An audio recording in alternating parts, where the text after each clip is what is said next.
Assalamu alaikum dear students, we are going to have discussion regarding MCQs related to English. इसमें जो सबसे पहला हमारे पास MCQs नंबर 177 है, इसमें आपके पास राइट ऑप्शन होगा option D. The couple have been knowing each other for many years before they got married. देखिए जब भी आप लोग के पास for और since आएगा, so remember you will have to use present perfect continuous tense or past perfect continuous tense or future perfect continuous tense with that. That is why the right option is option D. MCQs number 178. The students have just started the preparation of the second half of the course. तो ये आप लोग के पास ठीक इस वजह से है क्योंकि इसमें have भी आया है और इसके साथ third form of the verb भी आया है. याद रखिए जब भी आपके पास has, have, had, will have और shall have आएगा तो आप उसके साथ third form of the verb को यूज करेंगे. तो इस वजह से MCQs नंबर 178 में जो राइट ऑप्शन होगा that is option A. MCQs number 179. Choose the correct option. इसमें जो राइट ऑप्शन है that is option D. The students will have chosen the dates of the test before the next month starts. देखिए यहाँ पर आप लोग के पास एक वर्ड आया है next. ऐसे वर्ड्स को हम कहते हैं सिग्नल वर्ड्स. सिग्नल वर्ड्स का मतलब ये होता है कि इनके जरिए से आपको पता चलता है कि आप इस सेंटेंस में कौन से टेंस को यूज करेंगे. अब लाइक फॉर एग्जांपल अगर आपके पास वर्ड आ जाए yesterday या आपके पास वर्ड आ जाए last year तो आप इसके साथ पास्ट टेंस को यूज करेंगे. अगर आपके पास आ जाए today, now या at the moment ऐसे वर्ड्स आ जाए तो आप उसके साथ प्रेजेंट टेंस को यूज करेंगे. और अगर आपके पास आ जाए कि टुमारो, नेक्स्ट ईयर तो ये फ्यूचर को रेफर करते हैं तो इस वजह से आप इसके साथ फ्यूचर टेंस को यूज करेंगे. तो that is why the right option is option D. MCQs number 180. Several famous alumni have sympathy with the students of the school. देखिए हैज, हैव और हैड ये तीन ऐसे वर्ड्स हैं जो कि आपके पास as a helping verb use होते हैं और या स्टेटिव वर्ब यूज होते हैं और ये आपके पास as a main verb use होते हैं. अब अगर आपके पास किसी सेंटेंस में हैज, हैव और हैड आता है तो आप उसके साथ third form of the verb लगाएंगे. अब इस सेंटेंस में ये जो पहला वाला हैव होगा ये आपके पास हेल्पिंग वर्ब बन जाएगा और याद रखिए कि हैव के साथ third form of the verb आता है तो ऐसे सिचुएशन में हैड आप लोग के पास third form of the verb बन जाएगा. So the right option is option D. MCQs number 181. I shall dash my project by next month. देखिए नेक्स्ट मंथ की बात हो रही है और यहां पर जो है वो कंप्लीशन की बात हो रही है तो इस वजह से इसमें जो राइट ऑप्शन होगा that is I shall have had.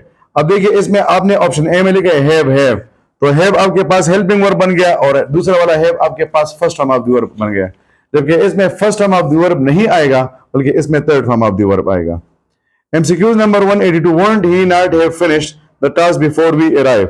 Remember जब भी आपके पास सेंटेंस के पहले पार्ट में जो है वो आपके पास एक ऐसा सेक्शन आता है जिसमें हम कंप्लीशन की बात करते हैं तो फिर दूसरे पार्ट में आप लोगों ने इसके साथ पास्ट इंडेफिनिट टेंस को लगाना होगा. अब यहाँ पर आया है अराइव यानी प्रेजेंट टेंस आया है और रूल के मुताबिक अराइव नहीं आना चाहिए बल्कि अराइव्ड आना चाहिए. That is why the right option is option D. MCQs number 183. The candidates will be well attempting the written test when the boss comes. अब देखिए will और shall के साथ first form of the verb आता है. आप उसके साथ first form of the verb लगाते हैं और उस first form of the verb के साथ एस, ई एस, डी, ईड या आई एन जी वगैरह नहीं आता. अगर आप लोगों ने आई एन जी लगाना है तो फिर आप इसको will be या shall be में कन्वर्ट करेंगे. तो चूंकि यहाँ पर सिर्फ और सिर्फ will आया है तो इस वजह से इसके साथ आई एन जी नहीं आना चाहिए बल्कि अटेम्प्ट आना चाहिए. MCQs number 184. Are not the students preparing physics. तो इसमें जो राइट ऑप्शन आपके पास है वो है ऑप्शन ए. अब इसमें राइट ऑप्शन आपके पास ऑप्शन सी भी होगा कि are and the students preparing physics. लेकिन याद रखिए कि फॉर्मल लैंग्वेज में हम कंट्रैक्शन की जगह पर कंट्रैक्शन को अवॉइड करते हैं. तो वैसे तो अगर आपके पास और कोई ऑप्शन ना होता तो फिर तो आपके पास ऑप्शन सी भी ठीक होता. लेकिन चूंकि MCQs ऑप्शन ए में कंट्रैक्शन नहीं है that is why we will be giving preference to option A. MCQs number 185. We will have a discussion after you attempt the test. इसमें आपके पास ऑप्शन बी ठीक होगा. क्यों ठीक होगा? क्योंकि आप इसमें फ्यूचर को रेफर कर रहे हैं तो जो फ्यूचर को रेफर किया जाता है तो आप उसके लिए will have और shall have लगाते हैं तो इस वजह से इसमें राइट ऑप्शन है option B. MCQs number 186. What a beautiful day is it. देखिए what और how ये दो ऐसे वर्ड्स हैं जो कि आपके पास एज इंट्रोगेटिव प्रोनाउन भी यूज होते हैं और ये आपके पास एज एक्सक्लेमेटरी एडजेक्टिव भी यूज होते हैं. अगर हाउ और व्हाट के बाद दूसरा वर्ड वर्ब आ जाए like for example how are you या what is the main issue तो यहाँ पर हाउ और व्हाट के बाद जो दूसरा वर्ड आया है वो आपके पास वर्ब है वर्ब तो फिर ये आपके पास इंट्रोगेटिव प्रोनाउन बन जाएगा. लेकिन अगर आपके पास हाउ और व्हाट के बाद दूसरा वर्ड वर्ब नहीं होगा तो फिर ये आपके पास एक्सक्लेमेटरी एडजेक्टिव आ जाएगा और फिर याद रखिए कि सेंटेंस के एंड में आपके पास नाउन या प्रोनाउन नहीं आएगा, बल्कि सेंटेंस के एंड में आपके पास वर्ब आएगा, वर्ब।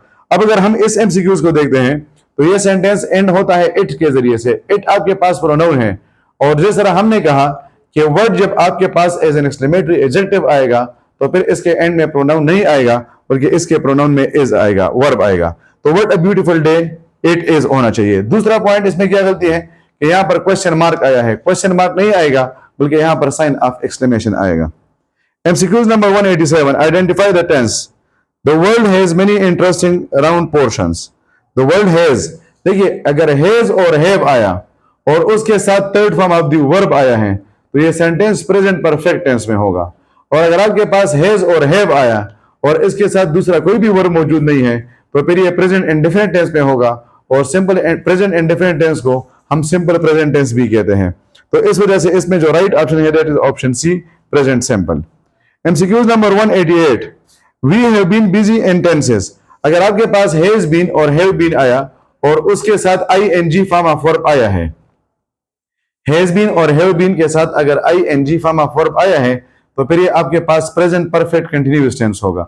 और अगर हैज बीन और हैव बीन के साथ दूसरा वर्ब नहीं आया है तो फिर ये आपके पास प्रेजेंट परफेक्ट टेंस होगा।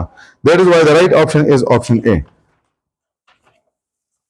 MCQs number 189, identify the tense. We had a 4 day off last week.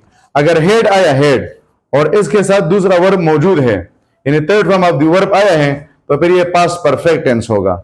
और अगर हैड आया और उसके साथ दूसरा वर्ब मौजूद नहीं है तो फिर ये हेड आपके पास second form of the verb आ जाएगा, और जब second form of the verb आता है तो फिर वो सेंटेंस पास्ट इंडेफिनिट टेंस में होता है, और जिसको हम सिंपल पास्ट टेंस भी कहते हैं। तो इस वजह से इसमें जो राइट ऑप्शन है दैट इज ऑप्शन डी।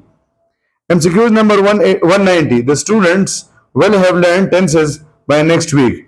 अब देखिए विल हैव आया है, तो जब भी विल हैव और शैल हैव आ जाए और इसके साथ third form of the verb आ जाए, जिस तरह के यहां पर इसके साथ third form of the verb मौजूद है, तो फिर ये आप लोग के पास प्रेजेंट परफेक्ट टेंस होगा। तो इसमें जो राइट ऑप्शन है दैट इज प्रेजेंट, सॉरी आपके पास ये होगा फ्यूचर परफेक्ट टेंस। और फिर नेक्स्ट आपके पास होगा 191, identify the tense I will be busy. अगर विल बी और शैल बी आया और इसके साथ आईएनजी आया है तो फिर ये फ्यूचर कंटिन्यूअस टेंस होगा। और अगर विल बी और शैल बी आया और इसके साथ दूसरा वर्ब मौजूद नहीं है तो फिर ये आपके पास सिंपल प्रेजेंट टेंस होगा, जिसको हम प्रेजेंट इंडेफिनिट टेंस भी कहते हैं। MCQs number 192, spot the error, he is agree with his friends. अब यहां पर एग्री के साथ इसकी जरूरत नहीं है, यहां पर यह होना चाहिए कि he agrees to with his friends, या ये होना चाहिए कि he agreed with his friends. तो इसमें जो राइट ऑप्शन होगा that is option B. MCQs number 193, I will be delivering lectures. अब जिस तरह हमने ये पॉइंट ऊपर ही डिस्कस किया कि विल बी और शिल बी के साथ यहां पर आईएनजी आया है, तो इस वजह से ये आपके पास फ्यूचर कंटिन्यूअस टेंस बन गया।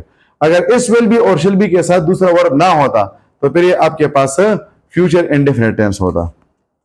और लास्ट आपके पास है 194, well I will have been working in Dubai for 3 months। तो आपके पास अगर विल हैव बीन और शैल हैव बीन आ जाए और इसके साथ आईएनजी आ जाए तो फिर ये फ्यूचर परफेक्ट कंटिन्यूअस टेंस होगा। और अगर विल हैव बीन और शैल हैव बीन आ गया और इसके साथ आईएनजी फॉर्म ऑफ वर्ब मौजूद नहीं है तो फिर ये आपके पास फ्यूचर परफेक्ट हो जाएगा। इसमें विल हैव और शैल हैव आपके पास हेल्पिंग वर्ब बन जाएगा और बीन आपके पास third form of the verb बन जाएगा।